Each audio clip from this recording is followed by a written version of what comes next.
Live from Vienna, Austria, it's theCUBE, covering .next Europe 2016. Brought to you by Nutanix. Here's your host, Stu Miniman. Welcome back to SiliconANGLE Media's coverage of theCUBE. Happy to be at the inaugural European conference here for Nutanix's .next show here in Vienna, Austria. And welcome me for the last segment of the interviews that we're doing is Chris Kaddaras, who's the Vice President of EMEA for Nutanix. Chris, you've been with the company about 3 weeks, and you know, big show here in your home turf, so thanks for joining us. Thank you for having me. All right, so Chris, give us a little bit, you know, your background and what brought you over to Nutanix. Sure, yeah, I've been in, let's call it the infrastructure technology industry for about 24 years. Yeah. Background is I started with a company that no longer exists called Cabletron Systems, so those of you from, from long ago will remember Cabletron. Yeah, I'm a networking guy by background, and Cabletron, Day Networks, all those ones. The Route 128, technology quadrant that had a lot of these companies. Yeah, great company. Spent about 7.5 to 8 years there, up in New Hampshire at their corporate headquarters, and then went down to New York City and worked for them for a while. Then I left the company. I went to Smarts, which is if you know the IP it was acquired by EMC. Yep. Yeah, I actually went to EMC before they acquired Smarts. So I went to EMC back in 2002. I was at EMC for about 15.5 years. Spent about half of that in the US, running sales for half of the country for the commercial division. And then was moved over to the UK to be effectively the COO for the EMEA business. Well, that was about 7 years ago, so I've been here for about 7 years. Yeah, Chris, I commiserate with you. I think any of us that have been in the IT industry for long enough, you look back on your resume, and I look on LinkedIn, and the companies are either gone, have been acquired, or they're not the name. You and I both worked at a company that was called EMC, and LinkedIn says I worked for Dell EMC, and I left 6 years ago, so I never worked for Dell EMC. Yes. But, yeah, I actually worked there for 2 days, so that's okay. It was a great company, is a great company, and will be a great company in the future. But I've made a different decision to move on in my career, and they're a great partner of ours as well. So I think this company has incredible potential. I think a lot of people see that. I think we're addressing to the heart of the need of what customers need in their infrastructures today. And when I looked in the industry, I started looking a few years ago, just like most people, because the industry had transitioned, right? Technology was transitioning at such pace. So you look up and you say, where do you go, right? To be influential to customers, to help customers do what they need to do. And do you go to a service provider? Do you go to Amazon? What are the companies that are relevant today? And at first I didn't even think of Nutanix. Right, I just had figured that they were just an appliance company, HCI, that's all that I thought about, until I was lucky enough to have some conversations with their executives and truly understood what they were trying to accomplish, and then that opened up a whole new world. So I'm looking forward to the next part of my career at Nutanix. Yeah, so I had an interview with Dheeraj earlier in the show and said, as the company matures, obviously globalization is one of the key things. Said today, it's only about 35% is non-US of sales, so obviously there's plenty of room for growth. How do you see, how do we measure kind of your success going forward, Chris? Yeah, well I think growth is one number for sure, right? So the more customers that we delight and we please, the better off we're going to be. I think that's our primary, we need to stay on that as a primary focus. So it just happens to be that those numbers are counted, right, by how many customers and what revenue and what earnings that we have in the industry. But if we focus just on continually to delight customers, to sign up new customers in the business, that's usually what are going to be our, what we need to look at. I think, additionally, I will throw the human element to this. We need to create an organization that we're proud of, an organization that serves our communities.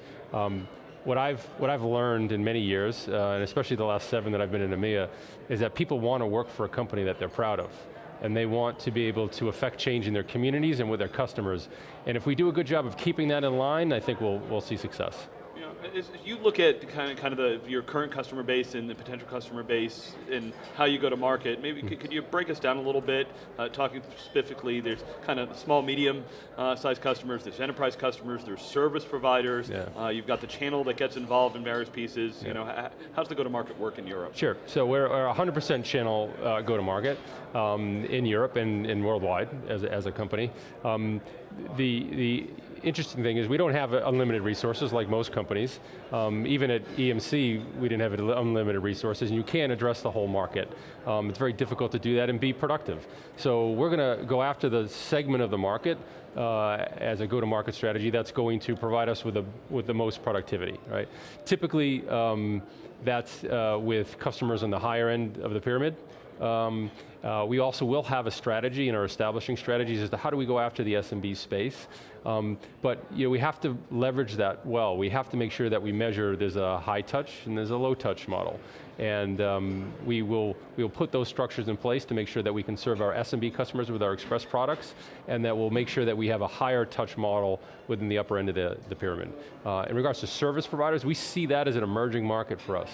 The thing is, a lot of the service providers have built out their control layer already, right? So they've, for the most part, homegrown it, or they use VMware, they've built that out. So it's very difficult to unseat a control layer because they spent a lot of time customizing it to their billing applications.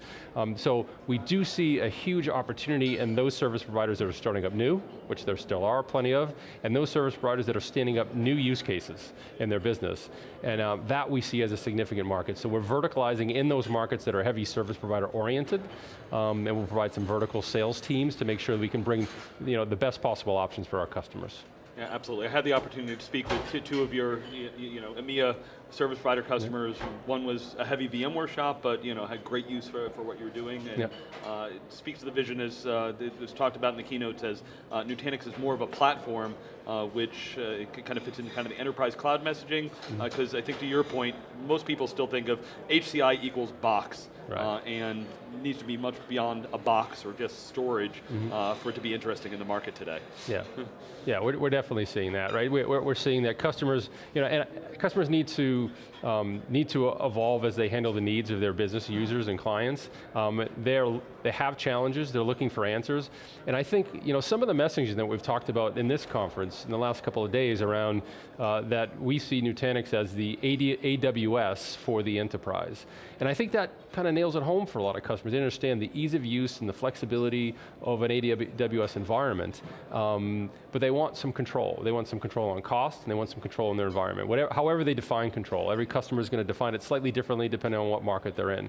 So that we think is going to resonate well with customers and hopefully provide some solutions for them. Yeah, the thing I'll poke at that is, I was talking to one of your service providers, if you talk about the utilization of resources in any enterprise, it is way under what you would do the public cloud, and still way under what any service provider would do. So that's why I get excited when I talk to these service providers that are like, oh yeah, I'm getting 70 to 80% utilization because a typical virtualized customer, more in the 15%, and even the really big guys that are good at this, they're not getting anywhere near that kind of 70 to 80% utilization. Yeah, and that's the whole consumption gap issue that the industry has, and we don't have the answer to everything, but I think we have a considerable piece of the answer to that, where customers can look at maximizing the consumption of what they buy. And one of the things that most customers have been asking for, including service providers, is a pay-as-you-grow model, right? And just the architecture that's been built here facilitates that pay-as-you-grow model.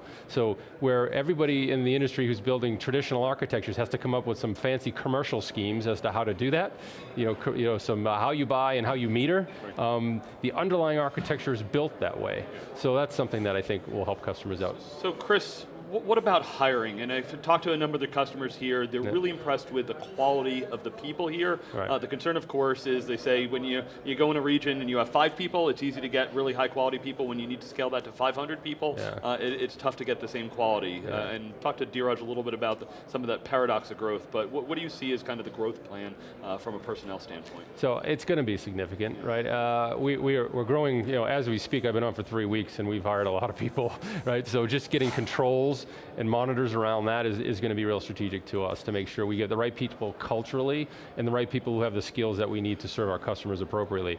So that is my number one objective, right? There's a lot of things that I want to do underneath that talent piece, but if you get the talent piece correct, everything seems to take care of itself, right? If you get the right culture that has the right experience, then you don't have to put a lot of controls in underneath that.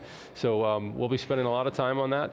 I think the key is that we make sure that the people who talk to our customers really understand value and understand what the customer's business is.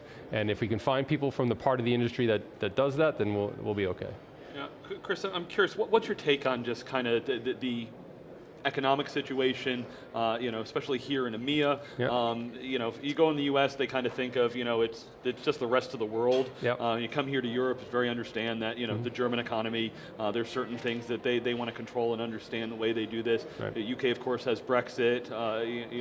Talk to the Africans. There's, it's obviously very nuanced and not homogeneous. So how do you deal with that from a sales standpoint? Yeah, I think, what I've seen is that the market is endless for us. Economic conditions don't particularly, have an effect because we're in a situation where we're a smaller company and there's a lot of market and a lot of runway to go. So I don't see it as a major concern. Currencies, devaluation sometimes hurts, right? So because that, it hurts not only us and how we realize our revenues and our earnings, but it hurts the customer, right? Because customer has to traditionally sometimes pay more for something that they would get cheaper based upon currency fluctuation. So I think that's a real pain. If you go to places like Russia, you go to places like the Nordics, you go to South Africa, you see these huge fluctuations in currency. So that to us definitely affects markets.